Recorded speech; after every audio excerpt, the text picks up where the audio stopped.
Hello दोस्तों, आपसे फिर से मिलकर खुशी हुई। उम्मीद करते हैं कि आप सभी कुशल मंगल होंगे। दोस्तों, आज हम बहुत ही खास इंसान के बारे में बात करने जा रहे हैं जिनकी तारीफ लफ्जों में नहीं की जा सकती।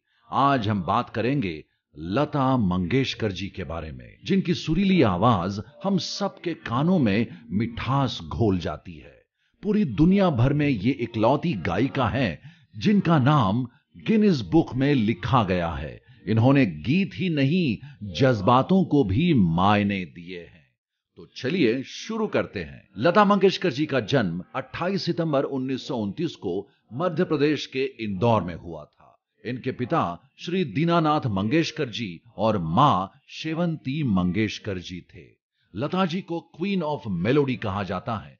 इन्होंने 30 से ज्यादा भाषाओं में अपने गीत दिए हैं। लता जी के पिताजी भी गायक थे और अपनी ड्रामा कंपनी चलाया करते थे। लता जी का जन्म भले ही इंदौर में हुआ, लेकिन इनकी परवरिश महाराष्ट्र में हुई। लता जी को बचपन से ही गाने का बहुत शौक था। एक इंटरव्यू के दौरान बचपन को याद करते हुए लता जी ने बताया था कि जब उनके पिता अपने शिष्यों को संगीत सिखाते थे, तब वो चोरी चोरी उनके गानों को सुना करती थी और फिर मां के सामने जाकर रसोई में वही गाना गाया करती थी और मां को सुनाया करती थी, और इसी तरह उनका रियाज होता था। लता जी बताती हैं कि उन्होंने अपना पहला गाना अपने पिताजी के साथ एक स्टेज प्रोग्राम में गाया था जब वो बहुत छोटी थी, महज 8 या 9 साल की। हुआ यूं कि उनके पिताजी के पास कुछ लोग आए और उन्हें अपने थिएटर में एक शो करने की इच्छा जताई। उसी मौके पर पहली बार लता जी ने छोटी सी उम्र में अपने पिताजी के साथ पहला गाना गाया।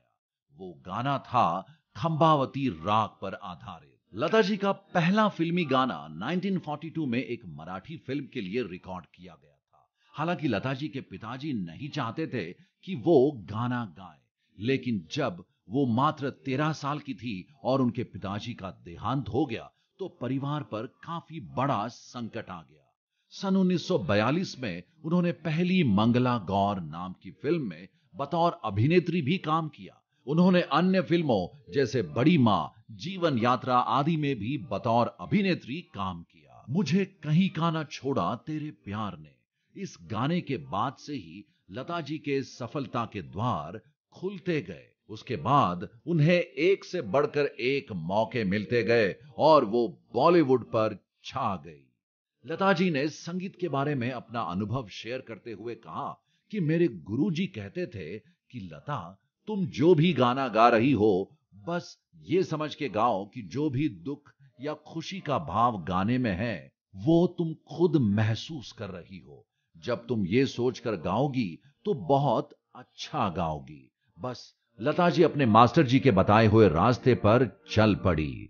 उन्होंने संगीत की दुनिया में कदम रखा, लेकिन साथ में वो सीखती भी रही। लता जी को पहला ब्रेक आएगा आने वाला इस गीत से मिला। ये गाना हिट लिस्ट में शामिल हो गया। लता जी ने 20 से भी अधिक भाषाओं में 30,000 से भी ज्यादा गाने गाए। लता जी अपने काम की बहुत इज्जत करती थी। उन्होंने हमेशा ही चप्पल उतार कर ही रिकॉर्डिंग की या गाना गाया।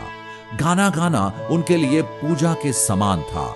लता जी को कई पुरस्कार मिले। उनमें से 6 बार उन्हें फिल्म फेयर पुरस्कार, 3 बार राष्ट्रीय पुरस्कार और 2 बार महाराष्ट्र सरकार पुरस्कार, ऐसे कई तरह के पुरस्कार शामिल है, जिसमें से सबसे खास है पद्म भूषण, जो 1969 में मिला। 6 फरवरी 2022 को 92 साल की उम्र में लता जी ने अंतिम सांसें ली।